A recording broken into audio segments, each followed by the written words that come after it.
যুক্তরাষ্ট্রের ওয়াশিংটনের কেনেডি সেন্টারে আগামী ৫ ডিসেম্বর ২০২৬ বিশ্বকাপের গ্রুপ পর্বের ড্র অনুষ্ঠিত হবে।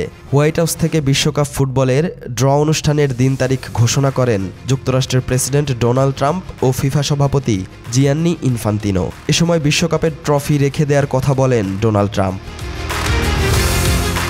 যুক্তরাষ্ট্র, কানাডা ও মেক্সিকো ২০২৬ বিশ্বকাপের আয়োজক দেশ। ৩২ দলের সংস্করণ পেছনে ফেলে এবারই প্রথমবারের মতো ৪৮ দল নিয়ে বিশ্বকাপ আয়োজিত হবে। ১১ জুন থেকে ১৯ জুলাই পর্যন্ত চলবে বিশ্বকাপ। ৩টি দেশে বিশ্বকাপ আয়োজনও এবারই প্রথম। মোট ১৬টি ভেন্যুতে আয়োজন করা হবে খেলা। এর মধ্যে ১১টি যুক্তরাষ্ট্রে, ৩টি মেক্সিকোয় ও ২টি ভেন্যু কানাডায়।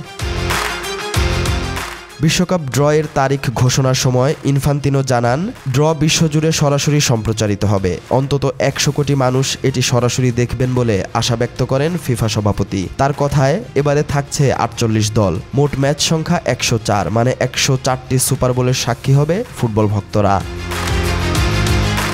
এদিন ওভাল অফিসে বিশ্বকাপের ট্রফি নিয়ে আসেন ইনফান্তিনো। আর এ নিয়েই উঠেছে আলোচনা, কারণ বিশ্বকাপ নিয়ে পুরনো একটি মিথ আছে। মাঠে জয়ের আগে বিশ্বকাপ ট্রফি ছুঁলে তা দুর্ভাগ্য বয়ে আনতে পারে। ফিফা সভাপতি দেশগুলোর প্রেসিডেন্ট এবং যারা জেতে শুধু তারাই এটি স্পর্শ করতে পারেন।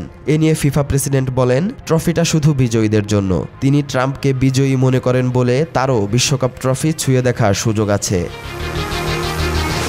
এদিকে ওভাল অফিসে বিশ্বকাপ ট্রফি হাতে নিয়ে ট্রাম্প বলেন, এটা খুব ভারী। ট্রফিটি ডেস্কের উপর রাখার সময় দুর্ঘটনাবশত ট্রাম্পের হাত থেকে পড়ে যাওয়ার উপক্রম হয়েছিল। পরে ট্রফিটি নিয়ে ট্রাম্প বলেছেন, সুন্দর একখণ্ড সোনা। শুধু তাই নয়, ট্রাম্প ওভাল অফিসে প্রদর্শনের জন্য বিশ্বকাপ ট্রফিটি রেখে দেওয়ার মজাও করেন ইনফান্তিনোর সঙ্গে। বলেন, আমি কি এটা রেখে দিতে পারি?